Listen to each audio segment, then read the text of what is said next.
ఇటీవల రాహుల్ గాంధీ గారు తమ ప్రభుత్వం అధికారంలోకి వస్తే దేశ సంపద పునః పంపిణీ చేస్తామంటూ చేసినటువంటి వ్యాఖ్యలు చాలామందిలో భయాందోళనలు కలిగజేశాయి. సో చాలామందికి డౌట్స్ అయితే వచ్చాయి ఆ వ్యాఖ్యలతోటి ఎలా ఉంటుందో అనేటువంటిది.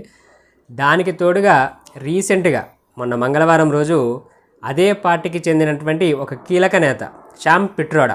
ఎవరు ఈ శ్యామ్ పిట్రోడా అంటే ఇండియన్ కాంగ్రెస్ ఓవర్సీస్ చైర్మన్, అలాగే సోనియా గాంధీ గారి కుటుంబానికి అత్యంత సన్నిహితుడైనటువంటి వ్యక్తే ఈ శ్యామ్ పిట్రోడా. ఈయన రీసెంట్గా మొన్న మంగళవారం రోజు ఏప్రిల్ 23వ తారీఖు ఒక ఛానల్కి ఇస్తున్నటువంటి ఇంటర్వ్యూలో చేసినటువంటి వ్యాఖ్యలు ఏవైతే ఉన్నాయో ఆ వ్యాఖ్యలు తీవ్ర దుమారం రేపుతున్నాయి.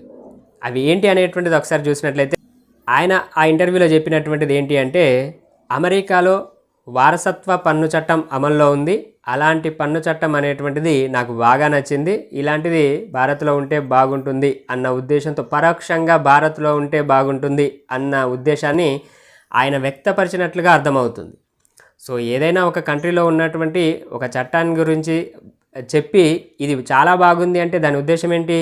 మన భారత్లో కూడా ఇలాంటి చట్టం ఉంటే బాగుంటుంది అనేటువంటిదే కదా దాని ఉద్దేశం. సో అలాంటి వ్యాఖ్యలే. ఇంతకీ వారసత్వ పన్ను చట్టం అంటే ఏంటి?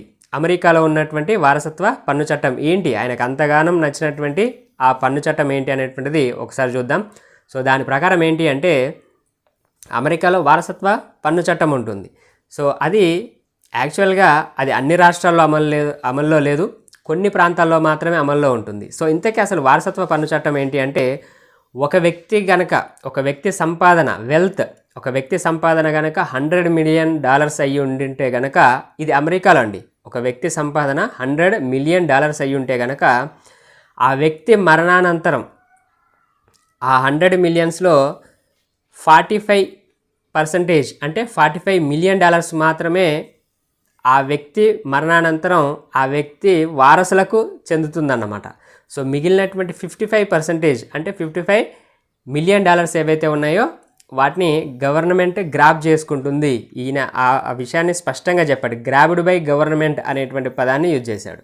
అమెరికాలో వారసత్వ పన్ను చట్టం ఏంటి అంటే, $100 మిలియన్ ఉంటే కనుక ఒక వ్యక్తికి, ఆయన చనిపోయినట్లయితే నెక్స్ట్ వారసత్వంగా $45 మిలియన్ మాత్రమే వారసులకు వస్తుంది, మిగిలినటువంటి $55 మిలియన్ గవర్నమెంట్ చేతిలోకి వెళ్తుందన్నమాట.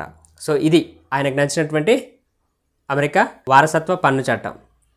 సో అదే చట్టం బాగుంటుంది అంటే మన భారత్లో కూడా ఈ చట్టం ఉంటే బాగుంటుంది అనేటువంటి ఉద్దేశాన్ని ఆయన పరోక్షంగా చెప్పినట్లు అవుతుంది. సో దీనిపైన తీవ్ర దుమారం రేపుతుంది. సో ఏంటంటే, ఈ వ్యాఖ్యలు చాలా వైరల్ అవుతున్నాయి. సో దీనిపై స్పందించినటువంటి భారతీయ జనతా పార్టీ నేతలు ఒక్కొక్కరిగా స్పందించారు.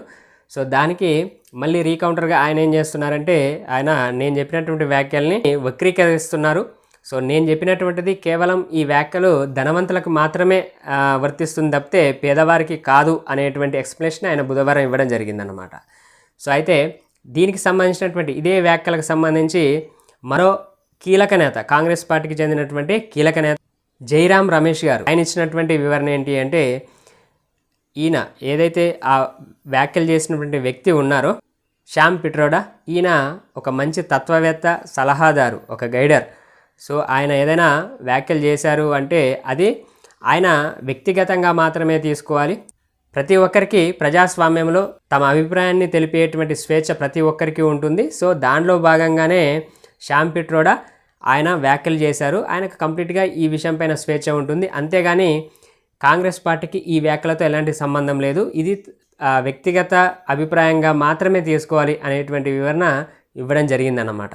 సో అంటే ఒక్కొక్కరు కాంగ్రెస్ పార్టీలో కొంతమంది నేతలు చేసేటువంటి వ్యాఖ్యలు ఎలా ఉంటున్నాయంటే ఈ విధంగా వైరల్ అవుతున్నాయి. సో వాళ్ళు ఏదో ఉద్దేశంతో చెప్పబోతున్నారు, కానీ అది వేరేగా తయారవుతుందన్నమాట. అయితే ఇప్పటివరకు భారత్లో ఇలాంటి చట్టాలు ఏవి లేవు. మన భారత్లో అయితే కనుక తండ్రి మరణానంతరం ఆ వారసత్వంగా తండ్రి ఆస్తి ఎంత ఉందో అంత వారసులకి సమానంగా చెందుతుంది తప్పితే గవర్నమెంట్కి ఇచ్చేటువంటిది ఇలాంటి వారసత్వ చట్టం అనేటువంటిది భారత్లో లేదు.